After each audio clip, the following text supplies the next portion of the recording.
नमस्कार दोस्तों, मैं हूं शुभम राजभर और मैं आप लोगों के लिए लाया हूं कक्षा 10th की एनसीईआरटी में ज्योग्राफी का फर्स्ट चैप्टर, जिसका नाम है संसाधन एवं विकास। क्या दिया है चैप्टर का नाम? संसाधन एवं विकास। तो दोस्तों, आगे बढ़ने से पहले अगर आप लोग कोई भी प्रिपरेशन की तैयारी करते हैं, चाहे एसएससी, रेलवे, यूपीएससी, कोई भी आप लोग तैयारी कर रहे हैं, तो आप लोग एनसीईआरटी को पढ़ना स्टार्ट कर दीजिए, क्योंकि NCERT the best book. NCERT में अच्छे अच्छे सवाल दिए रहते हैं, जो कि एग्ज़ाम में इसी एनसीईआरटी से क्वेश्चन बनाए जाते हैं दोस्तों। तो मैं आप लोगों को बहुत सरल भाषा में इस बुक को पढ़ाऊँगा। तो चलिए बिना देर की वीडियो को स्टार्ट करते हैं, ठीक है दोस्तों। तो इसमें पहला कह दिया है संसाधन एवं विकास। तो दोस्तों, सबसे पहले हमें जानना पड़ेगा कि संसाधन होता क्या है। संसाधन मतलब कि हमारे दैनिक जीवन में जो हमारे काम को सरलता बनाए, उसी को हम लोग संसाधन कहते हैं। फॉर एग्जांपल में जैसे समझते हैं, जैसे में कि जब हम लोग तो कक्षा 10 में पढ़ते हैं तो अपने स्कूल साइकिल से ही जाते होंगे ना दोस्तों। तो जब साइकिल से जाते हैं अपने स्कूल, तो साइकिल क्या है? हमारी एक प्रकार की संसाधन है। और उस संसाधन को बनाने में क्या क्या घटनाएं हुई, कैसे संसाधन का विकास हुआ, मतलब साइकिल का विकास कैसे हुआ, तो वही संसाधन का विकास कैसे हुआ, वही हम लोग जानेंगे इस चैप्टर के माध्यम से दोस्तों, ठीक है। तो चलिए स्टार्ट करते हैं। क्या दिया है यहाँ पे? क्या आप उन वस्तुओं का नाम बता सकते हो जो गांवों और शहरों में हमारे जीवन को आराम पहुंचाते हैं? ऐसी वस्तुओं की एक सूची तैयार करें और उनको बनाने में प्रयोग होने वाले पदार्थों का नाम बताएं, ठीक है दोस्तों। तो मैंने बताया ना कि आप अपने दैनिक जीवन में संसाधन का उपयोग करते हैं, तो साइकिल है आपकी संसाधन। अब उन साइकिल को बनाने में कौन कौन सी वस्तुओं का प्रयोग होता है, उसको आप लोग एक नोट में बना लीजिए, ठीक है दोस्तों। आगे क्या दिया है देखते हैं। इसमें दिया है दोस्तों, हमारे पर्यावरण में उपलब्ध प्रत्येक वस्तु जो हमारी आवश्यकताओं को पूरा कराने में प्रयुक्त की जा सकती है और उनको बनाने के लिए प्रौद्योगिकी उपलब्ध है, जो आर्थिक रूप से संभाव्य और सांस्कृतिक रूप से मान्य है, एक संसाधन है। हाँ, ठीक है दोस्तों। मतलब यही कह रहा है कि जो हमारी आवश्यकताओं को पूरा कर दे, मतलब जो वस्तु हमारे आवश्यकताओं को पूरा कर दे और उसको बनाने में प्रौद्योगिकी का सहायता हो, उसे हम लोग संसाधन कहते हैं। आगे क्या दिया इसमें? अब इसको हम लोग डायग्राम से देख लेते हैं दोस्तों। डायग्राम के माध्यम से क्या बनाया है, नीचे देखिए यहाँ पे सबसे पहले एक मानव आया, ठीक है दोस्तों। जब मानव आया तो मानव कहाँ से लाया? मानव को सबसे पहले क्या मिला? तो प्राकृतिक मिली। प्राकृतिक में भौतिक हो सकती है और रासायनिक भी हो सकती है, तो प्राकृतिक मिली। फिर इसके बाद देखिए दोस्तों क्या दिया है यहाँ पे? प्रौद्योगिकी। जब मानव आया तो प्रौद्योगिकी का विकास कराया, जब प्रौद्योगिकी आई तो संस्थाएं बनी, ठीक है दोस्तों। तो यहीं पर यही डायग्राम बनाया है पहचानने के लिए दोस्तों। आगे क्या दिया है, इसको इस डायग्राम को देख लेते हैं। जैसे में दिया है संसाधन, तो संसाधन को दो भागों में बांट दिया गया है। संसाधन को दो भागों में बांट दिया है। पहला क्या बांटा है? प्राकृतिक संसाधन और दूसरा मानवीय संसाधन। तो प्राकृतिक संसाधन में कितने प्रकार के होते हैं, इसको देख लेते हैं। तो प्राकृतिक संसाधन में क्या दिया गया है? नवीकरणीय योग्य संसाधन और अनवीकरणीय योग्य संसाधन, ठीक है दोस्तों। और फिर इसमें क्या दिया है? मानवीय संसाधन में संरचनाएं एवं संस्थाएं, मात्रा एवं गुणवत्ता, ठीक है दोस्तों। और फिर इसमें आगे क्या दिया है? नवीकरणीय योग्य को भी दो भागों में बांट दिया गया है। इसको कितने भागों में बांट दिया गया है? दो भागों में। तो क्या है? सतत अथवा प्रवाह, जैव, पवन, जल इत्यादि, ठीक ना। अजैव में क्या बांटा गया है इसको? वनस्पति प्राकृतिक मतलब वन, पेड़ पौधे। वनस्पति में पेड़ पौधे ही आते हैं ना दोस्तों, तो इसको इसमें बांट दिया गया है। इसमें पुनः चक्रीय मतलब कि वह वस्तु जिसको हम लोग दोबारा बना सकते हैं। जैसे में धातु, अगर धातु सोना है हमारा, तो धातु सोना उसको पिघल गया है, तो उसको पिघल के हम लोग पिघलाकर दोबारा बना सकते हैं, ठीक है दोस्तों।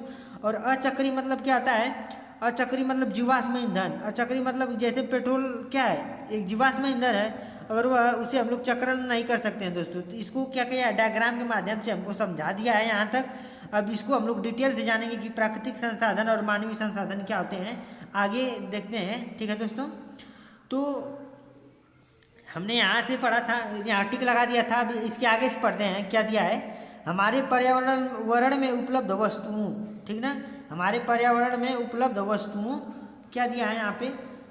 वस्तुओं की रूपांतरण प्रक्रिया प्राकृतिक प्रौद्योगिकी और संस्थाओं के पारंपरिक क्रियात्मक संबंध में निहित है। ठीक है दोस्तों, मानव प्रौद्योगिकी द्वारा प्रकृति के साथ क्रिया करते हैं और अपने आर्थिक विकास की गति को तेज करने के लिए संस्थाओं का निर्माण करते हैं। ठीक ना, मतलब यही कह रहा है कि जो मानव है अगर साइकिल बना रहा है तो साइकिल बनाने के लिए मतलब और ज़्यादा से ज़्यादा साइकिल कैसे बनाएगा वो व्यक्ति। ठीक ना, तो आर्थिक विकास की गति को तेज करने के लिए संस्थाओं का निर्माण किया। ठीक है, किसका निर्माण किया? अपने आर्थिक विकास को तेज करने के लिए किसका निर्माण किया दोस्तों? तो संस्थाओं का निर्माण किया। आगे क्या दिया इसमें, क्या आप भी अन्य बहुत से लोगों की तरह संसाधनों को प्राकृतिक उपहार समझते हैं? ऐसा नहीं, संसाधन मानवीय क्रियाओं का परिणाम है। मानव स्वयं संसाधनों का महत्वपूर्ण हिस्सा है। ठीक है दोस्तों, जो मानव है ना, यह स्वयं प्रकृति का एक महत्वपूर्ण हिस्सा है। ठीक ना, वे पर्यावरण में पाए जाने वाले पदार्थों को संसाधनों में परिवर्तित करते हैं। मतलब कि जो भी पर्यावरण में पाए जाने वाले पदार्थ हैं उनको संसाधन में परिवर्तित कर लेते हैं। अब मतलब पर्यावरण में कौन कौन से चीज़ पाए जाते हैं उनको संसाधन में कैसे बदला जाता है दोस्तों, उसको अब हम लोग आगे की प्रक्रिया में जान लेंगे। ठीक है, परिवर्तन कर लेते हैं तथा उनका प्रयोग करते हैं। संसाधनों का वर्गीकरण निम्न प्रकार से किया जा सकता है। मतलब कि यही कह रहा है इस वाले को पोर्शन में कि प्राकृतिक से जितने भी संसाधन पाए जाते हैं उनको मानव अपने संसाधन में कैसे बदल दे रहा है, उसी के बारे में चर्चा करेंगे हम लोग। ठीक है दोस्तों, तो क्या है पहला क क्या दिया इसमें, उत्पत्ति के आधार पर। ठीक है दोस्तों, क्या दिया है? उत्पत्ति के आधार पर। उत्पत्ति के आधार पर क्या होगा? जैव होगा और अजैव होगा। ठीक है दोस्तों, जैव संसाधन और अजैव संसाधन, तो हम लोग इसको अभी पढ़ने का कार्य करेंगे डिटेल के माध्यम से। इसको मैं आप लोगों को समझाऊंगा, टेंशन मत लीजिए दोस्तों। आप लोग हमसे जुड़े हैं ना, तो आप लोगों को एकदम इतना बढ़िया से पढ़ाऊंगा ना कि आप लोगों को लगेगा कि नहीं बहुत ईजी चैप्टर है। ठीक है, अभी हालांकि आप लोग शुरुआत किए हैं तो आप लोगों को थोड़ा कठिन लग रहा होगा दोस्तों, लेकिन जैसे जैसे हम लोग आगे बढ़ेंगे ना तो तुरंत पूरा चैप्टर ही तुम्हारे दिमाग में याद हो जाएगा दोस्तों। ठीक है, दूसरा ख क्या दिया इसमें, समापत्यता के आधार पर कितने प्रकार के संसाधन होते हैं?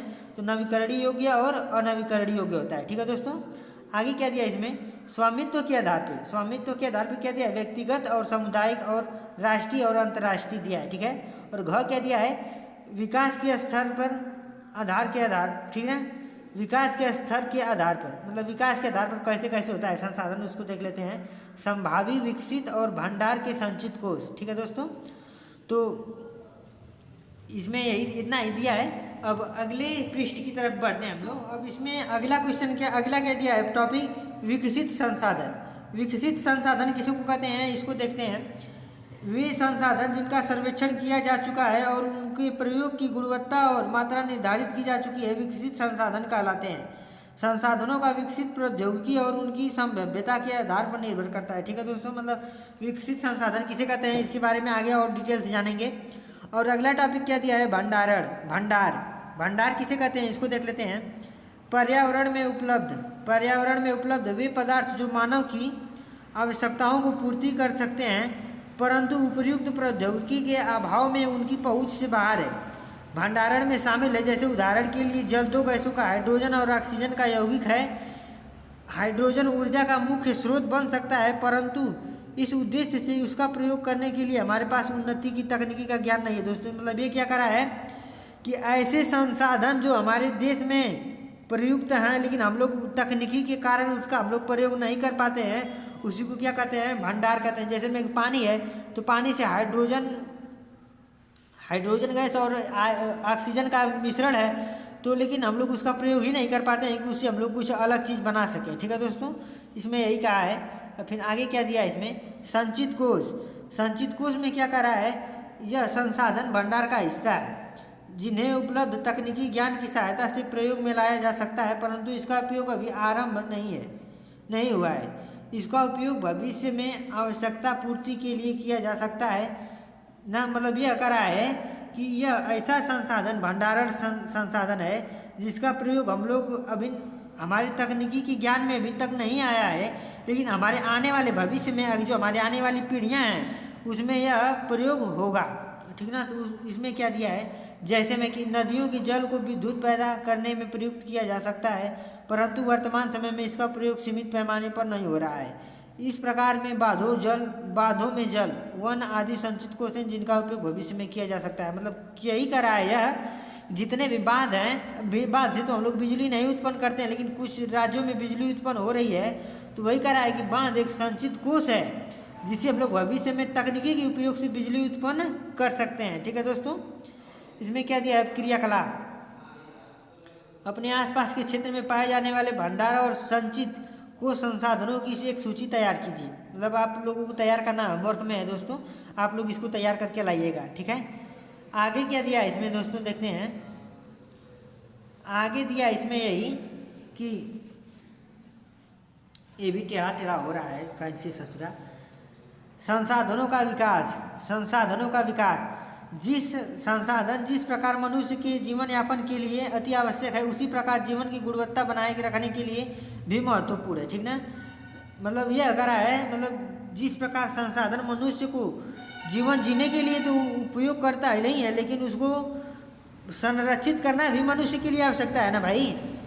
जैसे में कि कोई पेड़ है तो पेड़ से हमें क्या मिलता है, पेड़ हमारा एक संसाधन है। तो पेड़ हमारा संसाधन है तो पेड़ से हमें लकड़ी मिलती है, छाया मिलता है, फल मिलते हैं। तो इसका मतलब ये नहीं कि उसका हम लोग मतलब अनुप्रयोग करें। तो यही कह रहा है, परिणाम स्वरूप मानव ने इसका अंधाधुंध प्रयोग किया है, जिससे निम्नलिखित समस्याएं पैदा हो गई हैं। प्रकृति का तो मतलब अंधाधुंध अनुप्रयोग किया है तो समस्याएं तो पैदा होंगी भाई। कुछ दिया है यहाँ पे, देख लेते हैं क्या दिया है। कुछ व्यक्तियों के लालचवश संसाधनों का हास, संसाधन समाज के कुछ ही लोगों के हाथ में आए गए हैं, जिससे समाज दो हिस्सों में संसाधन संपन्न एवं संसाधनहीन अर्थात अमीर और गरीब में बढ़ गया है। ठीक है दोस्तों,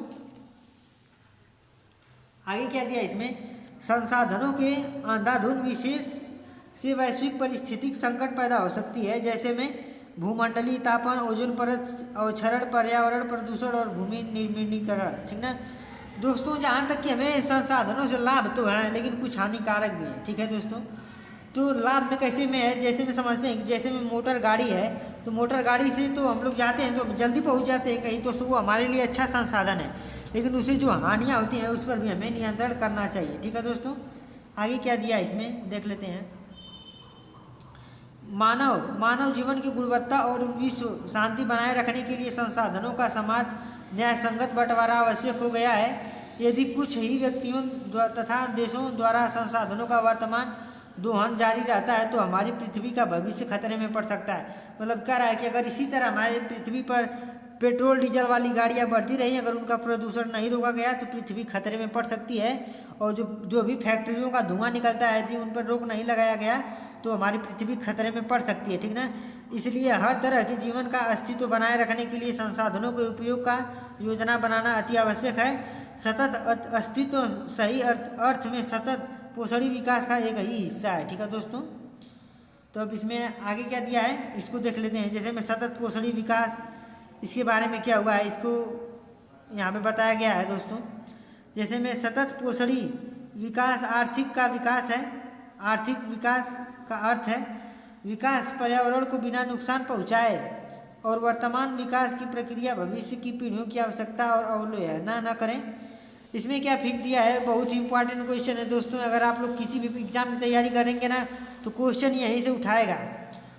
ये हम लोग जो पढ़ रहे हैं यहाँ से क्वेश्चन नहीं उठाएगा, क्वेश्चन उठाएगा यहाँ से, नहीं तो आप लोग एग्जाम की कॉपी देख सकते हैं। क्या दिया, रियो डी जेनेरो पृथ्वी सम्मेलन 1992 में लाया गया था। ठीक है दोस्तों, तो इसको आप लोग अच्छे से पढ़िएगा। ठीक है, इसको आप लोग अच्छे से पढ़िएगा दोस्तों। इसमें दिया है संसाधन नियोजन, मतलब हम संसाधन का नियोजन कैसे कर सकते हैं, संसाधन को हम कैसे बचा सकते हैं। ठीक ना, उसी के बारे में दिया है यहाँ पे। संसाधनों के विवेकपूर्ण उपयोग के लिए नियोजन एक सर्वमान्य रणनीति है। इसलिए भारत जैसे देश में जहाँ संसाधनों की उपलब्धता में बहुत अधिक विविधता है और भी महत्वपूर्ण है, यहाँ ऐसे देश भी हैं जहाँ एक तरह के संसाधनों की प्रचुरता है परंतु दूसरे तरह के संसाधनों की कमी है। कुछ ऐसे प्रदेश भी हैं जो संसाधनों की उपलब्धता के संदर्भ में आत्मनिर्भर हैं और कुछ ऐसे भी प्रदेश हैं जहाँ महत्वपूर्ण संसाधनों की अत्यधिक कमी है।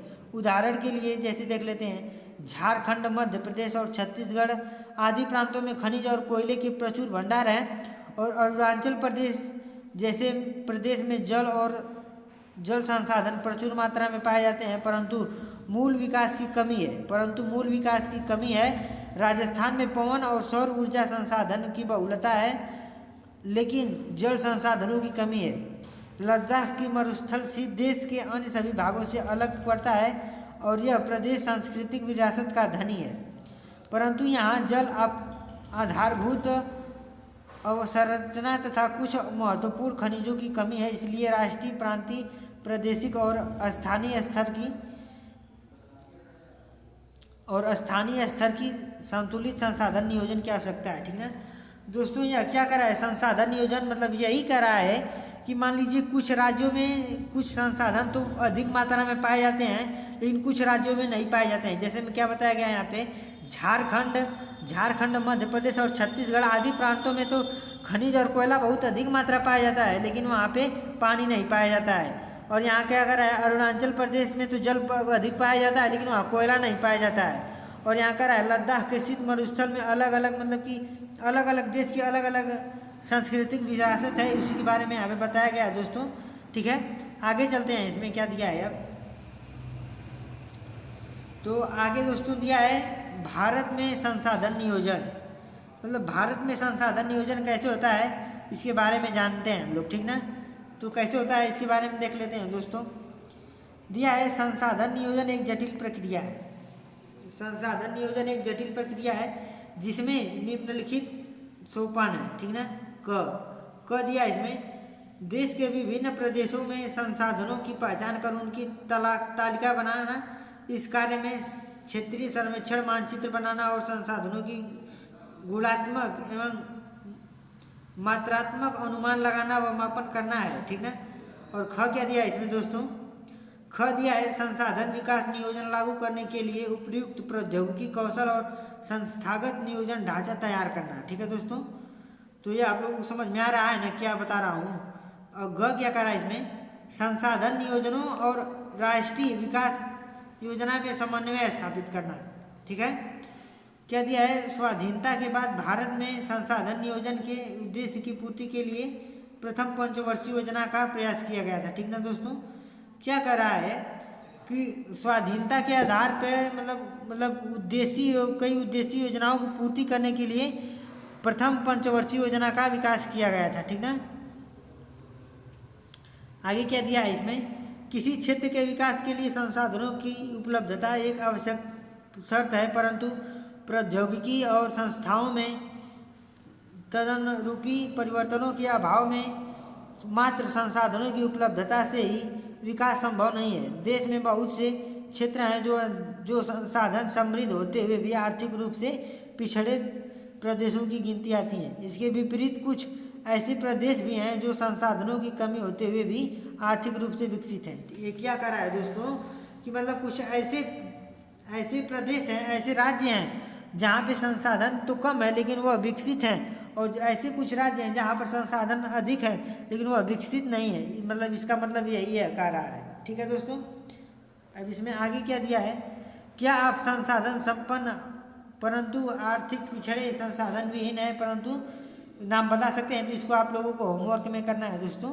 ठीक है, तो इसको आप लोग होमवर्क में करके लाइएगा। तो दोस्तों अब इसमें आगे क्या दिया है, लिए मुख्य आकर्षण रहे हैं उपनिवेशकारी देशों ने बेहतर प्रौद्योगिकी के सारे उपनिवेशों संसाधनों का शोषण किया तथा उन पर अपना आधिपत्य स्थापित किया।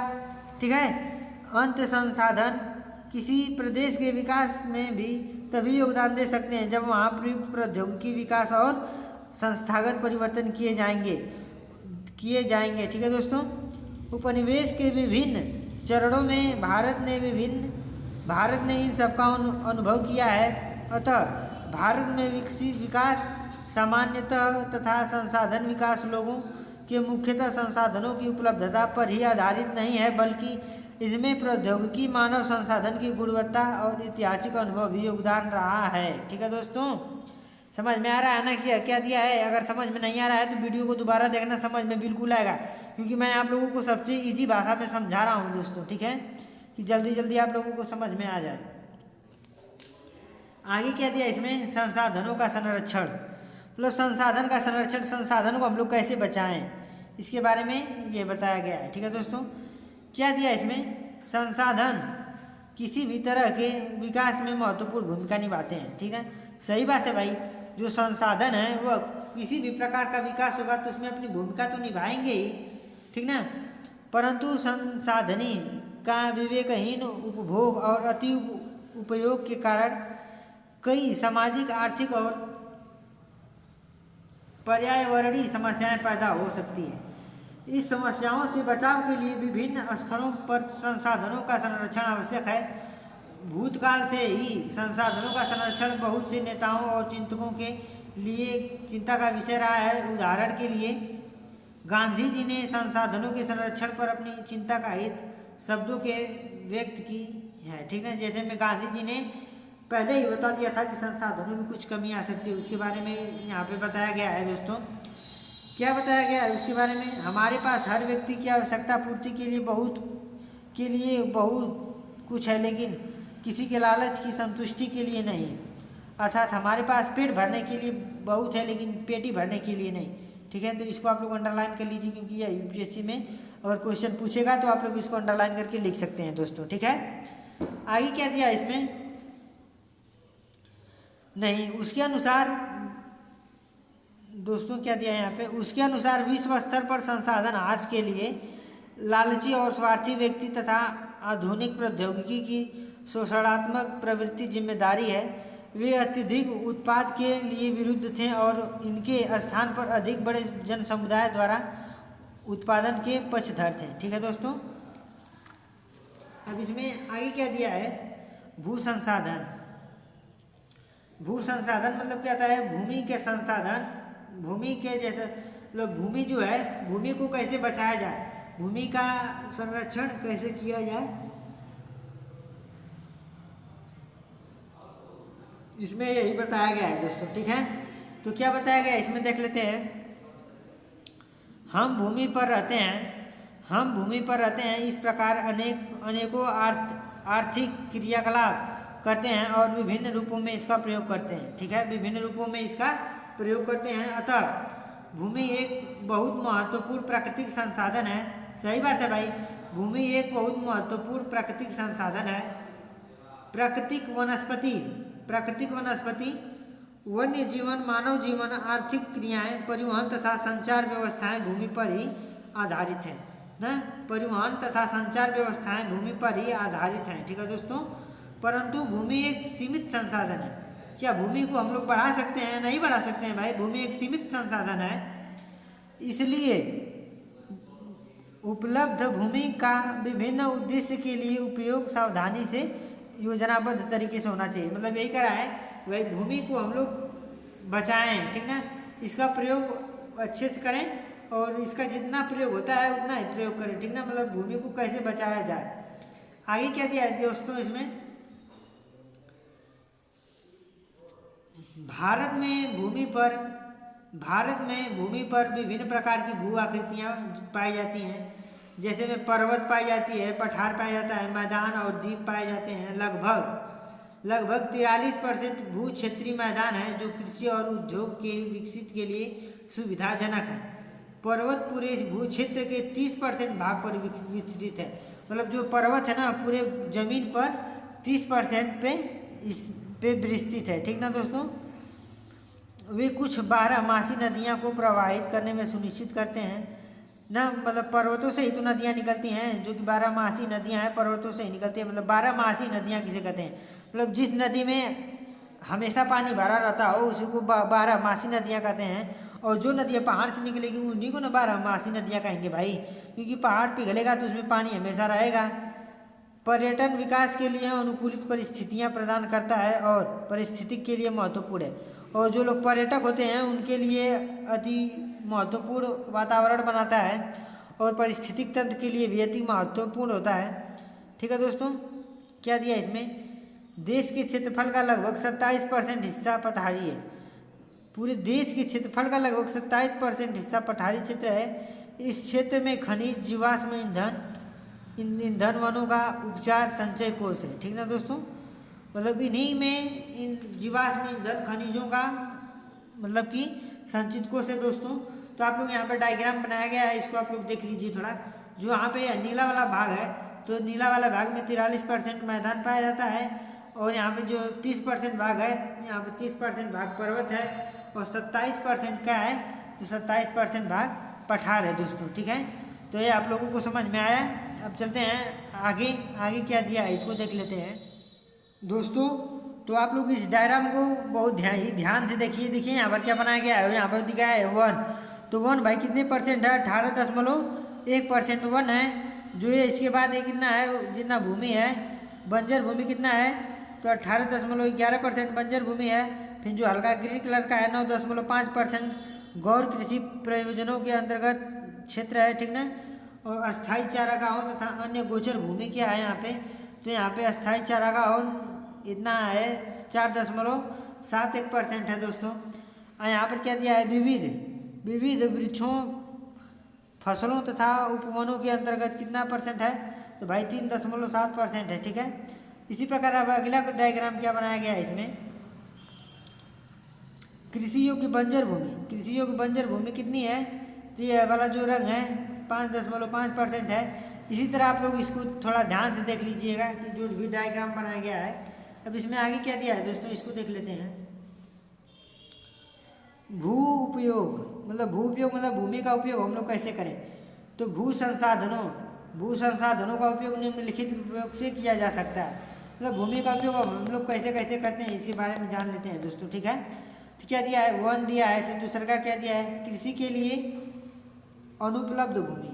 क्या दिया है, कृषि के लिए अनुपलब्ध भूमि, बंजर तथा, इसमें 2 भागों में बांट दिया है, बंजर तथा कृषि योग्य भूमि, अयोग्य भूमि। और दूसरा क्या दिया है, गौर कृषि प्रयोजन में लाई गई भूमि, जैसे में कि सड़कें, इमारत, उद्योग इत्यादि। मतलब कि इसमें क्या कहता है, बंजर तथा कृषि अयोग्य भूमि, मतलब कि जिसमें कृषि नहीं किया जा सकता है उसको बंजर कृषि कहते हैं। और गैर कृषि किसी कहते हैं, गैर कृषि मतलब कि जैसे में कि जिस क्षेत्र में इमारत बनाई जाए, सड़क बनाई जाए, घर बनाया जाए, उसको कौन सी कृषि कहेंगे, गैर कृषि कहेंगे। थर्ड क्या दिया है इसमें, प्रति भूमि के अतिरिक्त अन्य कृषि अयोग्य भूमि। ठीक ना, मतलब प्रति भूमि के अतिरिक्त अन्य कौन कौन सी भूमि है उनको देख लेते हैं हम लोग। अस्थायी चारागाहों तथा अन्य गोचर भूमि। ठीक है, अस्थायी चारागाहों तथा अन्य गोचर भूमि, विविध वृक्ष फसलों तथा उपवनों के लिए अधीन भूमि जो शुद्ध रूप से बोए गए क्षेत्र में शामिल नहीं है। ठीक है दोस्तों, आगे क्या दिया इसमें, कृषि योग्य बंजर भूमि जहाँ 5 से अधिक वर्षों से खेती न की गई हो। मतलब बंजर भूमि किसी कहते हैं, मतलब वह कृषि जहाँ 5 साल से ज़्यादा कृषि नहीं किया गया है उसको हम लोग क्या बोलेंगे, बंजर भूमि बोलेंगे। ठीक है दोस्तों, यहाँ पे प्रति भूमि दिया है। यहाँ पे प्रति भूमि किसे कहते हैं, वर्तमानी प्रति, जहाँ 1 वर्ष या उससे अधिक, उससे कम समय में कृषि या वर्षा उससे कम समय में खेती ना की गई। ठीक ना दोस्तों, मतलब कि यह कह रहा है कि 1 वर्ष से कम समय में वहाँ कृषि नहीं किया गया हो तो उसको क्या कहते हैं, प्रतिभूमि। मतलब एक फसल आप बोएं फिर दूसरी की फसल आप नहीं बोएं तो उसको क्या बोलेंगे, प्रतिभूमि बोलेंगे। ठीक है दोस्तों, इसमें ब क्या दिया है इसको देख लेते हैं। ब दिया है, वर्तमान प्रतिभूमि के अतिरिक्त अन्य प्रतिभूमि या पुरातन प्रति जहाँ 1 से 5 वर्ष तक खेती न की गई हो। ठीक है दोस्तों, मतलब वर्तमान प्रतिभूमि किसे कहते हैं, जहाँ 1 से 5 वर्ष कृषि नहीं की गई हो वहाँ पे वर्तमान प्रतिभूमि कृषि कहते हैं। ठीक है दोस्तों, इसमें क्या दिया है, शुद्ध निवल बोया क्षेत्र। शुद्ध निवल बोया क्षेत्र किसी को कहते हैं इसको देख लेते हैं। तो एक कृषि वर्ष में 1 बार से अधिक बोए गए क्षेत्रों को शुद्ध निवल बोया गए क्षेत्र में जोड़ दिए जाएँ तो वह सफल कृषि क्षेत्र कहलाता है। मतलब क्या कर रहा है इसमें कि एक खेत में जब 2 बार फसल बोया जाता है, जैसे में कि 1 बार धान बो दिया गया, 1 बार गेहूँ बो दिया गया, तो उसको क्या बोलेंगे, शुद्ध निवल बोया गया क्षेत्र। ठीक है दोस्तों, आगे क्या दिया है इसमें देख लेते हैं। जैसे में दिया है, भारत में भू उपयोग प्रारूप। भारत में भू उपयोग प्रारूप क्या कहता है भाई, इसको देख लेते हैं। भू उपयोग को निर्धारित करने वाले तत्वों में भौतिक कारण जैसे भू आकृति, जलवायु और मृदा के प्रकार। ठीक है, भू आकृति जैसे जलवायु और मृदा के प्रकार, ठीक है, तथा मानवीकरण जैसे जनसंख्या घनत्व, प्रौद्योगिकी क्षमता, सांस्कृतिक और परंपरागत इत्यादि शामिल है इसमें। ठीक है दोस्तों, आगे क्या दिया इसमें, भारत का कुल भौगोलिक क्षेत्रफल कितना है, 32.8 लाख वर्ग किलोमीटर है। मतलब जो भारत है खाली उसका क्षेत्रफल कितना है, 32.8 लाख वर्ग किलोमीटर है। किंतु परंतु इसके 93% भाग पर ही उपयोग आंकड़े पर उपलब्ध हैं, क्योंकि पूर्वोत्तर प्रांत में असम को छोड़कर अन्य सभी प्रांतों को सूचित क्षेत्र के बारे में जानकारी नहीं है। ठीक है दोस्तों, तब आगे बढ़ते हैं, फटाक से आगे क्या दिया है इसको देख लेते हैं। ठीक है दोस्तों, तब अब हम लोग आगे क्या देखते हैं, उपलब्ध नहीं है। इसके अलावा जम्मू कश्मीर और जम्मू पाकिस्तान में चीन अधिकृत क्षेत्रों के भूमि का उपयोग सर्वेक्षण भी नहीं हुआ है। ठीक ना, मतलब क्या करा है कि जम्मू कश्मीर और पाकिस्तान के चीन वाला जो इलाका है उसमें अभी सर्वेक्षण नहीं हुआ है। ठीक ना दोस्तों, आगे क्या दिया इसमें, अस्थायी चारागाहों के अंतर्गत भी भूमि कम हुई है। पशुधन की इतनी बड़ी संख्या के लिए चारा उपलब्ध कराने में कैसा समर्थ होगा और इसके परिणाम क्या होंगे। वर्तमान प्रतिभूमि के अतिरिक्त अन्य प्रतिभूमि अनुपजाऊ है। ठीक है दोस्तों, मतलब जो कि वर्तमान में की जो भूमि है और प्रतिभूमि की अपेक्षा क्या है, अनुपजाऊ है। और इन फसलों को उगाने के लिए कृषि की लागत बहुत ज़्यादा लगती है। अंततः में इस भूमि को 2 या 3 वर्षों में इनको 1 या 2 बार बोया जाता है, और यदि इसे शुद्ध निवल बोए गए क्षेत्र में शामिल कर लिया जाए तो भारत के कुल सूचित क्षेत्र के लगभग 54% हिस्से पर ही खेती हो सकती है। ठीक है, मतलब यह करा है कि यदि इन सभी क्षेत्रों को भी शामिल कर लिया जाएगा तो भारत के कितने हिस्से पर खेती होगी, 54% हिस्से पर खेती होगी। ठीक है दोस्तों, अब इसमें क्या करा है, शुद्ध निवल बोए गए क्षेत्रों का प्रतिशत विभिन्न है। ठीक है दोस्तों, शुद्ध बोए गए निवल क्षेत्रों का प्रतिशत कितना है, विभिन्न है। राज्यों में भी भिन्न है। ठीक ना, राज्यों में भिन्न है। जैसे पंजाब और हरियाणा में 80% भूमि पर खेती होती है। मतलब जितने भी राज्य हैं उन राज्यों में अलग अलग पैमाने पर खेती होती है। किसी में ज़्यादा खेती होगी और किसी में कम खेती होगी। जिसमें यही बताया है कि हरियाणा में 80 से और हरियाणा और पंजाब में 80% खेती होती है ज़मीन पर। ठीक है दोस्तों, इसमें आगे क्या बताया गया है कि परंतु अरुणाचल प्रदेश, मिजोरम, मणिपुर और अंडमान निकोबार द्वीप समूह में 10% से भी कम क्षेत्र बोया जाता है। पंजाब हरियाणा में तो 80% बोया जा रहा है, लेकिन अंडमान निकोबार समूह में 10% बोया जा रहा है दोस्तों। ठीक है, तो वहाँ पे जैसा जैसा जगह रहता है उसके हिसाब से अपना लोग खेती करते हैं। ठीक है दोस्तों, तो आगे चलते हैं, क्या दिया है आगे। हमारे देश में राष्ट्रीय वन नीति 1952 द्वारा निर्धारित वनों के अंतर्गत 33% भौगोलिक क्षेत्र वांछित है। ठीक है, जिनकी तुलना में वन के अंतर्गत क्षेत्र काफ़ी कम है। और वन्य नीति द्वारा निर्धारित यह सीमा पारिस्थितिक संतुलन बनाए रखने के लिए आवश्यक है। वन्य क्षेत्रों के आस पास रहने वाले लाखों लोगों की आजीविका इस पर निर्भर करती है। भू उपयोग का एक भाग बंजर भूमि और दूसरा गौर कृषि प्रयोजनों में लगाई गई भूमि कहलाता है। बंजर भूमि में पहाड़ी चट्टानें, सूखी और मरुस्थली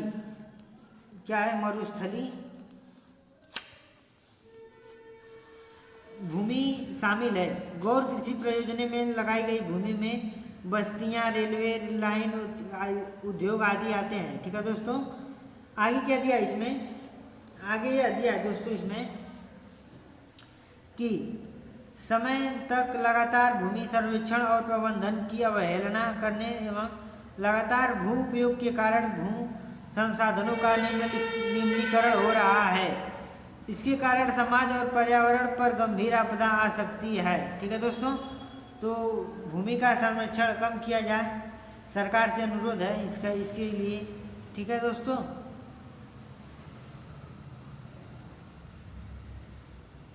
अगला टॉपिक क्या दिया इसमें, इसको देख लेते हैं। भूमि निम्नीकरण और संरक्षण उपाय, मतलब भूमि को कैसे बचाया जाए इसके बारे में इसमें बताया गया है। ठीक है दोस्तों, तो भूमि एक ऐसा संसाधन है जिसका उपयोग हमारे पूर्वज करते आए हैं तथा भावी पीढ़ी भी इस भूमि का उपयोग करेगी।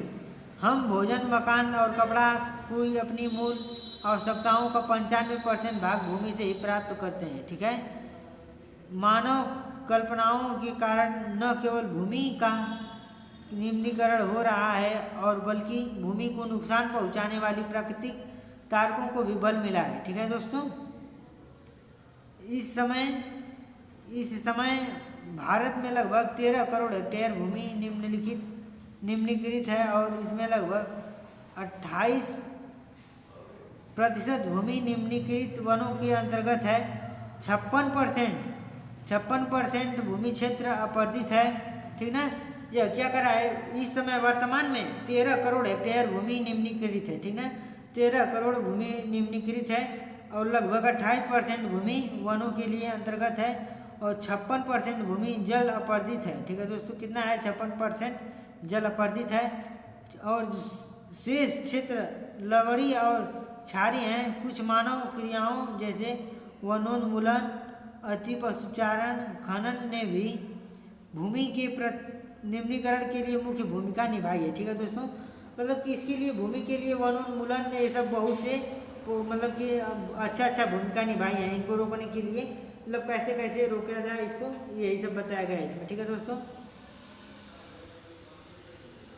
इसमें आगे क्या दिया है दोस्तों, खनन के उपरांत खदानों वाले स्थानों को गहरी खाइयों और मलबे के साथ खुला छोड़ दिया जाता है। मतलब जब कोई चीज़ खन दिया जाता है तो उसको खुला ही छोड़ दिया जाता है, जिसके कारण झारखंड, छत्तीसगढ़, मध्य प्रदेश और उड़ीसा जैसे राज्यों में वनोन्मूलन की निम्नीकरण का कारण बनता है।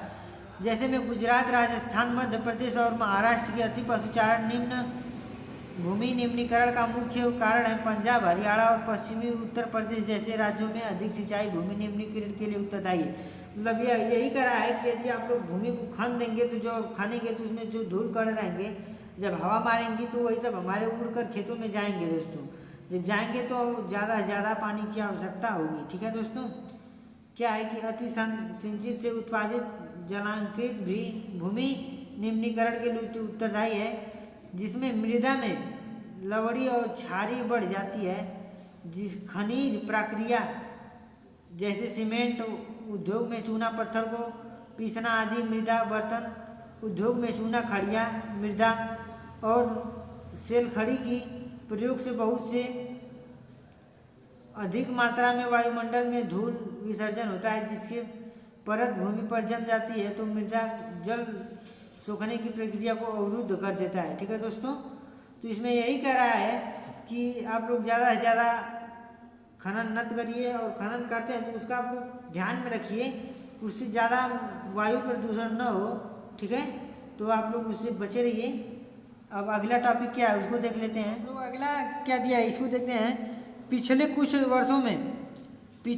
वर्षों से देश के विभिन्न भागों में औद्योगिक जल निकास से बाहर आने वाली विशिष्ट पदार्थ भूमि और जल प्रदूषण का स्रोत है। ठीक ना, मतलब कि यही कह रहा है कि पिछले वर्षों से देश के विभिन्न भागों में औद्योगिक जल विकास से बाहर आने वाली विशिष्ट पदार्थों भूमि और जल प्रदूषण का मुख्य स्रोत है।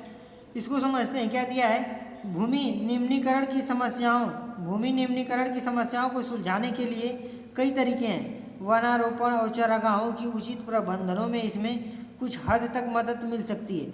यही करा है, अगर भूमि को बचाना है तो वहाँ पे पेड़ पौधे अधिक लगाएं, वहाँ पर चारागाह बनाएं जिससे कि मृदा का खनन न हो। ठीक है, पेड़ों की रक्षक मेखला, पशुचारण नियंत्रण और रेतीली टीलों को कांटेदार झाड़ियाँ लगाकर स्थिर बनाने की प्रक्रिया से भी भूमि कटाव को रोकथाम शुष्क और क्षेत्रों में की जा सकती है। बंजर भूमि के उचित प्रबंधन, खनन नियंत्रण और औद्योगिक जल को परिष्करण करने के पश्चात विसर्जित करने जल और भूमि प्रदूषण को कम किया जा सकता है। ठीक है दोस्तों, यह इसमें यही बताया गया है आप लोगों को कि मतलब मृदा को कैसे रोका जाए। अगर जब बारिश होती है तो अगर जहाँ पे घास जमी रहती है वहाँ का मृदा खनन नहीं होता है, तो यही बोल रहा है कि पृथ्वी पर ज़्यादा से ज़्यादा घास लगाया जाए और पशुओं का चारण हो, मतलब जिससे जो भी वृक्ष होते हैं उनकी जो मोटी मोटी जड़ें होती हैं ना, उनसे भी मतलब कि मोटी मोटी जड़ें मिट्टी को जकड़ ली रहती हैं सर, इसलिए बारिश में वो सब नहीं धुल पाती हैं, तो उसे भी मृदा का संरक्षण किया जा सकता है दोस्तों। इसमें क्या दिया है, अगला टॉपिक दिया है मृदा संसाधन। अब मृदा के कितने प्रकार के संसाधन हैं, मतलब मिट्टी के कितने प्रकार के संसाधन हैं, इसको देख लेते हैं। तो मिट्टी अथवा मृदा सबसे महत्वपूर्ण नवीकरणीय योग्य प्राकृतिक संसाधन है, ठीक ना। मिट्टी अथवा मृदा सबसे महत्वपूर्ण नवीकरणीय योग्य संसाधन, मतलब जो यह मिट्टी है ना, यह नवीकरणीय योग्य संसाधन है।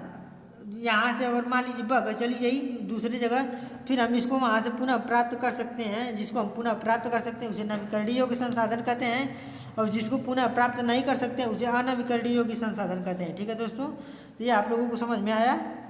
अब आगे क्या दिया है, यह पौधों के विकास का माध्यम है जो पृथ्वी पर विभिन्न प्रकार के जीवों का पोषण करती है, और मृदा एक जीवन तंत्र है जो कुछ सेंटीमीटर के गहरे से बने। मतलब कि क्या है कि जितने भी पृथ्वी पर मृदा पाए जाते हैं, मिट्टी पाई जाती है ना, वो उनका मतलब कि कुछ भागों में उनको डिवाइड किया गया है। यहाँ पर क्या दिया है, ऊपरी संस्तर की मृदा, मतलब जो एकदम ऊपर मिट्टी रहती है उसके बारे में बताया गया है। उप मृदा है, फिर अंध स्तरीय मृदा है, फिर अपक्षय मृदा है यहाँ पे दोस्तों, ठीक है। इसमें आगे क्या दिया है कि कुछ सेंटीमीटर गहरी मृदा बनाने में लाखों वर्ष लग जाते हैं। मतलब ये जो मृदा बनती है ना, मृदा का जो निर्माण होता है, इनको लाखों वर्ष लग जाते हैं बनने में दोस्तों, ठीक है। मृदा बनने की प्रक्रिया में उच्चावास जनक शैल अथवा संस्थल शैल, जलवायु, वनस्पति और वन्य जैव पदार्थ और समय मुख्य कारक हैं, ठीक है। और क्या है, मुख्य कारक हैं। प्रकृति के अनेकों तत्व जैसे तापमान परिवर्तन, पृथ्वी पर मतलब क्या होते हैं, अनेकों परिवर्तन होते हैं, जैसे में कि तापमान परिवर्तन, बहते जल की क्रिया, पवन हिम नदी और अपघटन प्रक्रियाएं आदि मृदा बनने की प्रक्रिया में योगदान करती हैं, ठीक है दोस्तों। जैसे में यदि तापमान में वृद्धि होगी तभी भी मृदा का जो अपक्षयन होगा उसमें भी हिस्सादारी लेगी। हिम नदी जैसे पर्वतों से जो भी नदियाँ निकलती हैं, मिट्टी को काट उठ कर इधर उधर बहा देती हैं, तो इसमें भी इनका योगदान रहता है। तो मृदा में होने वाले रासायनिक और जैविक परिवर्तन भी महत्वपूर्ण है, ठीक ना। मृदा जैव, ह्यूमस और अजैव दो प्रकार के पदार्थों से बनती है। मतलब जो मृदा है, जो मिट्टी है, वह दो प्रकार के पदार्थों से मिलकर बनी है। ह्यूमस और अजैव दो प्रकार की पदार्थों से मिलकर बनी है, ठीक है। अब आगे क्या दिया है इसमें, मृदा बनने की प्रक्रिया को धारण करने वाले तत्व उनके रंग, गहराई, गठन, आयु व रासायनिक और भौतिक गुणों के आधार पर भारत की मृदाओं को निम्नलिखित प्रकार से बांटा गया है। मतलब जितने भी भारत में मिट्टी पाई जाती हैं उनके गुण के आधार पे, रंग के आधार पे, गहराई के आधार पे कितने प्रकार की मिट्टियाँ हैं उनको बांटा गया है यहाँ पे, ठीक है दोस्तों। तो यहाँ पर क्या दिया है, मृदाओं का वर्गीकरण। भारत में अनेक प्रकार के उच्चावास, भू आकृतियाँ, जलवायु तथा वनस्पतियाँ पाई जाती हैं। इसी कारण अनेक प्रकार की मृदाएं विकसित हुई हैं, ठीक ना। जिसमें से पहला क्या है, जलोढ़ मृदा। तो दोस्तों जलोढ़ मृदा किसे कहते हैं, इसके बारे में जान लेते हैं। यह मृदा विस्तृत रूप से फैली हुई है। मतलब जो यह जलोढ़ मृदा है, यह विस्तृत रूप से फैली हुई है। यह देश की महत्वपूर्ण मृदा है। जो यह जलोढ़ मृदा है, देश की महत्वपूर्ण मृदा है। वास्तव में संपूर्ण उत्तरी मैदान जलोढ़ मृदा का बना है। यह मृदाएं हिमालय की 3 महत्वपूर्ण नदियों तंत्रों, सिंधु, गंगा और ब्रह्मपुत्र नदियों द्वारा लाए गए निक्षेप से बनी होती हैं। एक सकरे ग्वालियर के द्वारा ये मृदाएं राजस्थान और गुजरात तक फैली हैं। पूर्वी तटीय मैदान विशेषकर महानदी, गोदावरी, कृष्णा और गोदावरी नदियों का डेल्टा भी जलोढ़ मृदा से बना है। मतलब जो यह जलोढ़ मृदा है कैसे आई है दोस्तों, यह नदियों के बहाव से आई है। इस जलोढ़ मृदा को कौन कौन सी नदी लाई हैं, तो सिंधु, गंगा और ब्रह्मपुत्र नदी ने इस मिट्टी को लाई है। आगे क्या दिया इसमें, जलोढ़ मृदा में रेत, सिल्ट और मृत्तिका के विभिन्न अनुमान पाए जाते हैं, ठीक ना। जो यह जलोढ़ मृदा है इसमें साल्ट और मृत्तिका के विभिन्न घटक पाए जाते हैं। जैसे में देख लेते हैं, जैसे में हम नदी के मुहाने से घाटी में ऊपर की ओर जाते हैं तो मृदा के कणों का आकार बढ़ता है। जैसे में कि आप जो घाटी के ऊपर की तरफ जाएंगे तो मृदा के कणों का आकार कैसा होगा, बढ़ेगा। जैसे मैं आप लोग समुद्र में देखे होंगे, समुद्र में जब पानी खत्म हो जाता है तो वहाँ पर ऊपर नीचे बन जाता है। ठीक है दोस्तों, तो उसी प्रकार लाया गया है। तो अब इसमें आगे क्या दिया है उसको देख लेते हैं दोस्तों। इसमें यही बताया गया है कि कौन कौन सी मिट्टी कहाँ कहाँ पे पाई गई हैं, उनको यहाँ पर दर्शाया गया है। ठीक ना, तो यहाँ पे दर्शाया गया है। देखिए यहाँ पर जो आपको ग्रीन वाला हिस्सा दिखाई दे रहा है पर्वत और वन। ठीक ना, तो जो ये ग्रीन वाला हिस्सा आपको दिखाई दे रहा है यहाँ पे, तो यहाँ पर क्या पाए जाते हैं, पर्वत और वन पाए जाते हैं इस वाले एरिया में। इस वाले एरिया में पर्वत और वन पाए जाते हैं। और जलोढ़ मृदा यहीं पाई जाती है उत्तर प्रदेश, बिहार, झारखंड की कुछ इलाकों में ऐसे, फिर छत्तीसगढ़ के इलाकों से होते हुए फिर इधर नीचे चली आई है। फिर लाल और पीली मृदा मध्य प्रदेश में पाई जाती है। मध्य प्रदेश, यहाँ पर देखिए, यहाँ पर ये जो लाल मृदा है यहाँ पर डायग्राम बनाया गया है। और काली मृदा महाराष्ट्र में पाई जाती है, गुजरात में पाई जाती है दोस्तों काली मृदा, तो इसको यहाँ पे बनाई गई है काली मृदा, ये वाला क्षेत्र है। और लेटराइट मृदा देखिए यहाँ सब ये सब बनाई गई लेटराइट मृदा। और शुष्क मृदा, इसी किनारे वाले जितने भी ये सब शुष्क मृदा है। ठीक है दोस्तों, तो हमने आप लोगों को फिगर में दिखा दिया। अब आगे चलते हैं, आगे कौन सी मिट्टी दी है इसको देखते हैं।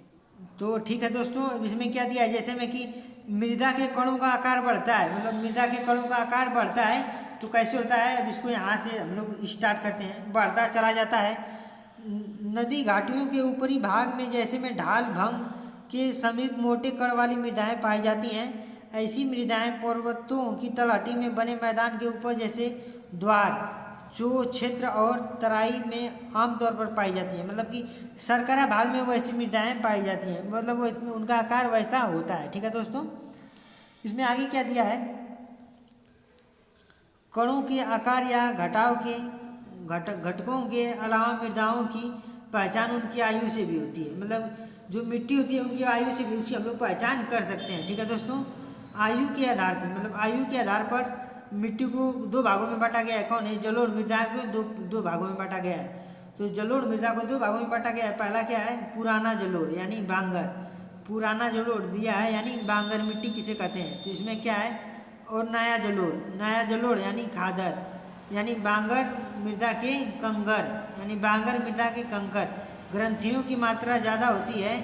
खादर मृदा में बांगर मृदा की तुलना में ज़्यादा महीन कण पाए जाते हैं। मतलब जो ये खादर मृदा होती है बांगर मृदा की तुलना में ज़्यादा महीन कण पाए जाते हैं इस पर। ठीक है दोस्तों, जलोढ़ मृदाएँ बहुत उपजाऊ होती हैं। जलोढ़ मृदाएँ क्या होती हैं, बहुत उपजाऊ होती हैं। अधिकतर जलोढ़ मृदाएँ पोटास, फास्फोरस और चूना युक्त होती हैं। मतलब जितने भी जलोढ़ मृदाएँ होती हैं पोटास, फास्फोरस और चूना युक्त होती हैं। ठीक है दोस्तों, अब इसमें आगे क्या दिया है, जो इनको गन्ने, चावल, गेहूं और अन्य अनाजों और दलहन फसलों की खेती के लिए उपयुक्त मानी जाती है। तो भाई जो जलोढ़ मृदा होती है ना, तो वह दलहन के लिए, गेहूं, चना, मटर के लिए अच्छी फसल, अच्छी भूमि मानी जाती है। अधिक उपजाऊ के कारण जलोढ़ मृदा वाले क्षेत्रों में गहन कृषि की जाती है। देखो भाई, जहाँ पर अच्छी मृदा होगी वहाँ पर अच्छी से खेती होगी, यही बात तो बताया है यहाँ पे। और यहाँ जनसंख्या घनत्व भी अधिक है। सूखे क्षेत्र में की मृदाएं अधिक क्षारीय होती हैं। मतलब जो सूखे क्षेत्र हैं वहाँ की मृदाएं अधिक क्षारीय होती हैं।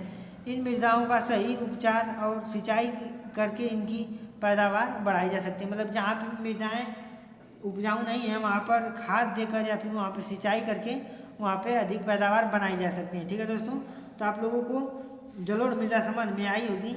अब चलते हैं काली मृदा की तरफ अपने। तो दोस्तों काली मृदा क्या कहता है हमारा, काली मृदा, इन मृदाओं का रंग काला होता है। ठीक है दोस्तों, इन मृदाओं का रंग काला होता है और इन्हें रेंगर मृदा भी कहा जाता है। काली मृदा कपास की खेती के लिए उचित समझी मानी जाती है और काली कपास मृदा के नाम से भी जानी जाती है। जो काली मिट्टी है ना, इसमें कपास की खेती बहुत अच्छी होगी और इसे काली कपास की मृदा भी कहते हैं, लोग उपाधि दे दिए हैं इसको। यह माना जाता है कि जलवायु और जनक शैलों ने काली मृदा के बनने में महत्वपूर्ण योगदान दिया है। ठीक ना, मतलब यह बताया जाता है कि जलवायु और जनक शैल, मतलब जो चट्टानें हैं, ज्वालामुखी हैं, काली मृदा को बनने में महत्वपूर्ण भूमिका निभाई हैं। इस प्रकार की मृदाएं दक्कन पठार बेसाल्ट क्षेत्र के उत्तरी पश्चिमी भाग में पाई जाती हैं। ठीक है दोस्तों, मैं आप लोगों को काली मृदा का फिगर दिखा देता हूँ। यहाँ पर आप लोग काली मृदा के फिगर देख लीजिए दोस्तों। ठीक है, अब आगे क्या दिया इसमें देख लेते हैं।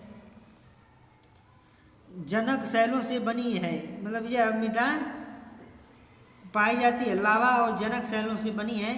ये मृदाएं महाराष्ट्र, सौराष्ट्र, मालवा, मध्य प्रदेश और छत्तीसगढ़ के पठार पर पाई जाती है और दक्षिण पूर्वी दिशा में गोदावरी और कृष्णा नदियों की घाटियों तक फैली है। यह ठीक है ना दोस्तों, यह कहाँ कहाँ तक पाई जाती है, कैसे कैसे पाई जाती है, यहाँ पर मैंने आप लोगों को बता दिया। ठीक है, आगे क्या दिया इसमें देख लेते हैं।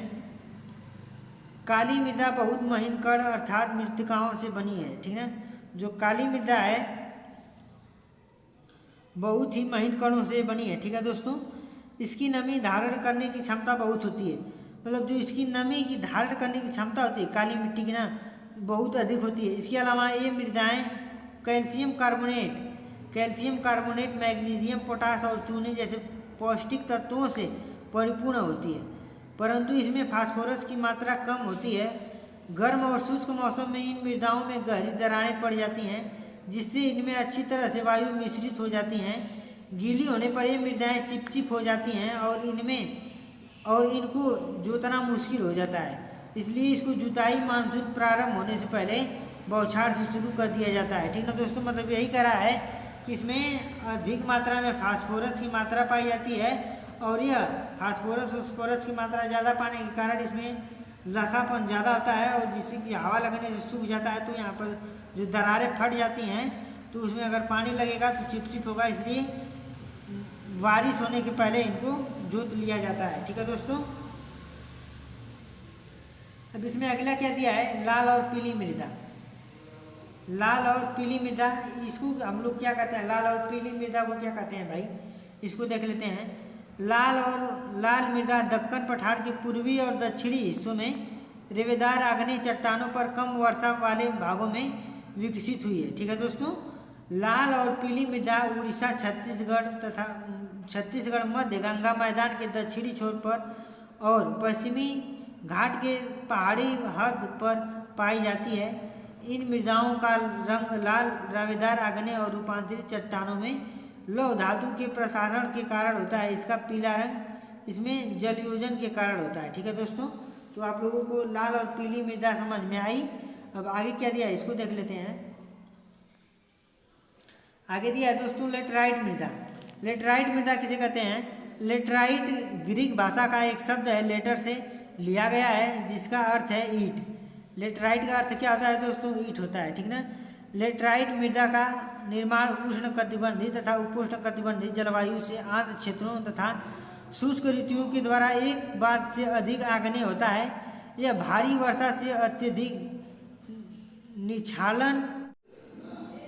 निक्षालन का परिणाम है। लेटराइट मृदा अधिकतर गहरी तथा अम्लीय 6 pH से कम तथा ज़्यादा होती है। इसमें सामान्यतः पौधों के पोषक तत्वों की कमी होती है। यह अधिकतर दक्षिणी राज्यों, महाराष्ट्र के पश्चिमी घाट क्षेत्रों, उड़ीसा जैसे में कि पश्चिमी घाट उड़ीसा, पश्चिम बंगाल के कुछ भागों में तथा उत्तरी पूर्वी प्रदेशों में पाई जाती है। जहाँ इस मिट्टी को पर्णपाती और सदाबहार वन मिलते हैं, वहाँ इसमें ह्यूमस पर्याप्त रूप में पाया जाता है, लेकिन विरल वनस्पति और अर्धशुष्क, ठीक है, और अर्धशुष्क पर्यावरण में इन ह्यूमस की मात्रा कम पाई जाती है। मरुस्थलों पर इनकी स्थिति के अनुसार उनमें अपर्दन तथा भूमि निम्नीकरण की संभावना होती है। मृदा संरक्षण की उचित तकनीकी अपना कर इस मृदाओं पर कर्नाटक, केरल और तमिलनाडु में चाय और काफ़ी उगाई जाती है। ठीक है दोस्तों, चाय उगाई जाती है। और तमिलनाडु, आंध्र प्रदेश और केरल की लाल लेटराइट मृदाएं काजू के लिए फसल के लिए अधिक उपयुक्त मानी जाती हैं। ठीक है दोस्तों, तो लेटराइट मृदा ऐसी होती हैं, आप लोग इसका फिगर में देख सकते हैं दोस्तों, यही है हमारी लेटराइट मृदा है। ठीक है दोस्तों, अब इसमें आगे क्या दिया है, मरुस्थली मृदा। तो मरुस्थली मृदा किसे कहते हैं भाई, इसको देख लेते हैं। मरुस्थली मृदाओं का रंग लाल, मरुस्थली मृदाओं का रंग लाल और भूरा होता है। वन मृदा, वन मृदा किसे कहते हैं, यह क्या होता है, इसके बारे में जानते हैं। ये मृदाएं आमतौर पर पहाड़ी और पर्वतीय क्षेत्रों में पाई जाती हैं जहां पर्वत वर्षा वन उपलब्ध है। इन मृदाओं के गठन का पर्वतीय पर्यावरण के अनुसार बदलाव आता है। नदी घाटियों में ये मृदाएं दोमट और सिल्टदार होती है, ठीक है ना। नदी घाटियों में दोमट और सिल्टदार होती हैं, परंतु ऊपरी ढालों पर इनका गठन मोटे कणों का होता है, ठीक है। कौन होता है, मोटे कणों पर होता है। हिमालय के हिमाच्छादित क्षेत्रों में इन मृदाओं का बहुत अपर्दन होता है और ये अधिशिली तथा ह्यूमस रहित होती हैं। नदी घाटियों के निचले क्षेत्रों विशेषकर नदी सोपन और जलोढ़ पंखों में आदि ये मृदाएं उपजाऊ होती हैं, ठीक है दोस्तों। मतलब यही करा है, वो जो वन की मृदाएं होती हैं वो कैसी होती हैं, इसी के बारे में इसमें बताया गया है दोस्तों। आगे इसमें क्या बताया गया है कि मृदा अपर्दन और संरक्षण, मतलब मृदा का अपर्दन कैसे करते हैं तो उनका बचाव भी कैसे करते हैं, यही बताया गया है इसमें, ठीक है दोस्तों। तो मृदा के कटाव और उसके बहाव की प्रक्रिया को मृदा अपर्दन कहते हैं। मतलब मृदा जो मिट्टी है उसकी कटाव और बहाव को ही मृदा अपर्दन कहते हैं, ठीक है। मृदा के बहने और अपर्दन की क्रियाएं आमतौर पर साथ साथ चलती रहती हैं और दोनों में संतुलन होता है, परंतु मानवीय क्रियाओं जैसे वनोन्मूलन, अति पशुचारण, निर्माण और खनन इत्यादि से कई बार यह संतुलन भंग हो जाता है तथा प्राकृतिक का तत्व जैसे पवन, हिम नदी और जल मृदा अपर्दन करते हैं। बहता जल मृत्तिकायुक्ति मृदाओं को कटते हुए गहरी वाहिकाएं बनता है जिन्हें अवनलिकाएं कहते हैं। ऐसी भूमि जोतने योग्य नहीं होती है, ठीक है दोस्तों। मतलब ऐसी भूमि जोतने योग्य नहीं रहती है, इसे उत्खात भूमि कहते हैं, बैडलैंड कहते हैं, ठीक है। चंबल बेसिन में ऐसी भूमि को खंडक भूमि कहा जाता है। कई बार जल विस्तृत क्षेत्र को ढके हुए ढाल के साथ साथ नीचे की ओर बहता है। ऐसा स्थिति में इस देश की ऊपरी मृदा घुलकर जल के साथ बह जाती है। इसे चादर अपर्दन कहा जाता है, ठीक है। इसे क्या कहता है, चादर अपर्दन कहा जाता है दोस्तों, ठीक है। पवन द्वारा मैदान अथवा ढालू क्षेत्र से मैदान को उड़ा ले जाने वाली की प्रक्रिया को पवन अपर्दन कहा जाता है। मतलब कि जो हवाओं के द्वारा मृदा उड़ा कर ले जाया जाता है उन्हें पवन अपर्दन कहा जाता है। कृषि के गलत तरीके से भी मृदा अपर्दन होता है। गलत ढंग से हल चलाने, जैसे ढाल पर ऊपर से नीचे की ओर से हल चलाते से वाहिकाएं बन जाती है जिसके अंदर से बहता पानी आसानी से मृदा कटाव कर सकता है। दोस्तों आप लोगों ने देखा होगा कि जब हम लोग खेतों में हल चलाते हैं तो उसके बीच में नाली टाइप बन जाता है, ठीक है। जब नाली टाइप बन जाता है, जब उसमें पानी जाता है तो पूरा मिट्टी को बहा कर लेकर चली जाती है, ठीक है दोस्तों। आगे क्या दिया इसमें, ढाल वाली भूमि पर समोच्च रेखाओं के समांतर हल चलाने से ढाल के साथ जल बहाव की गति घटती है। इससे समोच्च जुताई कहा जाता है। मतलब इसको इस प्रकार की जुताई को क्या कहा जाता है, समोच्च जुताई कहा जाता है दोस्तों, ठीक है। ढाल वाली भूमि पर सोपान बनाए जा सकते हैं। सोपान कृषि अपर्दन को नियंत्रित करती है। पश्चिमी और मध्य हिमालय में सोपान अथवा सीढ़ीदार कृषि काफ़ी विकसित है। सोपान कृषि मतलब कि सीढ़ीदार जो खेती होती है उसे सोपान कृषि कहते हैं। उस पर चाय कॉफ़ी की खेती होती है दोस्तों, ठीक है। बड़े खेतों को पट्टियों में बांटा जाता है। मतलब जो बड़े खेत रहते हैं ना उनको पट्टियों में बांट दिया जाता है, ठीक है। फसलों के बीच में घास की पट्टियाँ उगाई जाती हैं और उन्हीं फसलों के बीच में घास की पट्टियाँ भी उगा दिया जाता है कि मृदा का अपर्दन न हो। ये पवनों द्वारा जनित जल बल को कमज़ोर करती हैं और इन तरीकों को पट्टी कृषि कहते हैं। मतलब ऐसी कृषि को कौन सी कृषि कहते हैं, पट्टी कृषि कहते हैं। कौन सी कृषि कहते हैं भाई, तो पट्टी कृषि कहते हैं। पेड़ों को कतारों में लगाकर रक्षक मेखला बनाकर भी पवनों को गति कम किया जा सकता है। मतलब कि जो पेड़ होते हैं उनको पेड़ को लाइन में लगाकर पवनों की गति को कम किया जा सकता है जिससे कि पवन मृदा का अपर्दन कम हो सके। इन रक्षक पट्टियों का पश्चिम भारत में रेत के टीलों के स्थायीकरण में महत्वपूर्ण योगदान रहा है। ठीक है दोस्तों, मतलब कि रक्षक पट्टियों का पश्चिमी भारत में रेत के टीलों का स्थायीकरण महत्वपूर्ण योगदान रहा है। तो दोस्तों हमारा चैप्टर आज यहीं पर ख़त्म होता है। और क्या आप लोगों को यह चैप्टर समझ में आया है दोस्तों? अगर चैप्टर समझ में आया है तो हमारे चैनल को सब्सक्राइब करिए और लाइक करिए और अपने दोस्तों के साथ शेयर करिए, ताकि मैं ऐसा ऐसा सभी चैप्टर को आपको आसानी से समझा सकूं। अगर दोस्तों आप लोगों को समझ में नहीं आया है तो वीडियो को दोबारा करके देखना, आपको पूरी तरह से समझ में आ जाएगा, जो कि कभी नहीं भूलेगा। तो आई होप आप लोगों को समझ में आया होगा दोस्तों। मिलते हैं अगली वीडियो में, तब तक के लिए जय हिंद, जय भारत।